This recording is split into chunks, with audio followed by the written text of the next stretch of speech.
100 पन्ने की रिपोर्ट में एसआईटी टीम ने ऐसा क्या लिखा है कि हर राम भक्त का दिल टूट सकता है। टिन्नू यादव से लेकर चंपत राय तक की गिरफ्तारी हो सकती है। ये रिपोर्ट सीएम योगी आदित्यनाथ को सौंपी जाएगी, लेकिन मीडिया रिपोर्ट में दावा किया जा रहा है कि इस खेल में कुल 40 आरोपी हो सकते हैं। बाथरूम से लेकर रसोई तक नोटों को छिपाया गया था। चरण पादुका से लेकर चांदी के बिस्कुट तक को गला देने का दावा किया जा रहा है। इस गिनती के खेल में सीसीटीवी फुटेज को डिलीट किया गया। अनिल मिश्रा से लेकर गोपाल राव तक जांच का एंगल घूम चुका है, जबकि गोपाल राव के परिवार के लोग भी एसआईटी के शक के दायरे में हैं। हैरानी की बात यह है कि महाकुंभ के दौरान सबसे भारी लूट मचाई गई। एक ओर जिस वक्त महाकुंभ चल रहा था, अयोध्या में भीड़ टूट पड़ी थी, अपने प्रभु को देख जनता दान कर रही थी। दूसरी ओर टिन्नू उर्फ लूट गैंग बेसमेंट के रास्ते से माल निकाल रहा था। उस वक्त भीड़ का फायदा उठाकर क्या क्या किया गया, एसआईटी की रिपोर्ट में इसका जिक्र हो सकता है। दावा किया जा रहा है कि 150 से ज्यादा लोगों तक शक की सुई घूम चुकी है, लेकिन कुल 40 ऐसे किरदार हो सकते हैं जिनके इशारे पर यह सारा खेल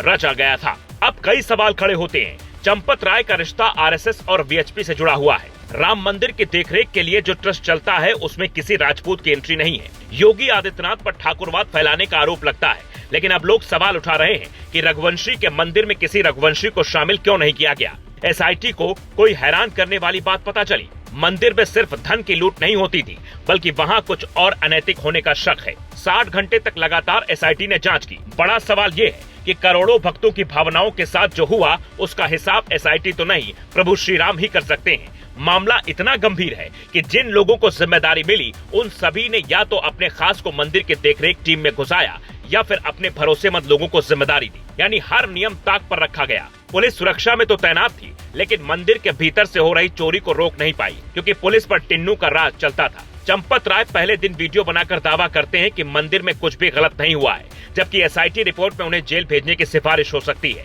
योगी आदित्यनाथ ने अयोध्या से ही ऐलान कर दिया था, सख्त कार्रवाई होगी। दान देने वालों का दावा है कि दान में दी गई चांदी या किसी कीमती चीज की कोई रसीद नहीं मिली। जिस दिन प्रधानमंत्री नींव की पूजा कर रहे थे, उस दिन दान में 60 किलो चांदी और शिलाएं दी गई थी, लेकिन वो भी गायब हो गई। मंदिर में सीताराम नाम की रसोई चलती थी, वहाँ तक घोटाले का तार जुड़ सकता है। सवाल ये है कि अयोध्या लखनऊ से बहुत कम दूरी पर है, फिर भी ये सब खेल इतने दिन कैसे चलता रहा। महाकुंभ के दौरान जब भक्त श्री राम के दर्शन के लिए बेताब थे, उस वक्त टिन्नू यादव और उनका गैंग लूट में व्यस्त था। एसआईटी रिपोर्ट के बाद मंदिर की व्यवस्था ट्रस्ट से लेकर योगी आदित्यनाथ अपने प्रशासन को सौंप सकते हैं। संतों की मांग है कि सनातन बोर्ड होना चाहिए। मंदिरों की देखरेख का जिम्मा सनातन बोर्ड के पास रहना चाहिए, लेकिन हर भक्त आहत है कि आखिर चोरी कैसे हुई। आपने सुना होगा कि किसी मंदिर की दान पेटी से कुछ रुपए चुराने वाले चोर भी पर्ची छोड़ जाते हैं कि मैंने ये मजबूरी में किया, लेकिन सीधे श्री राम से पंगा लेने वाले ये लोग कौन हैं और इन्हें कैसी सजा मिलेगी, इस पर चर्चा हो रही है।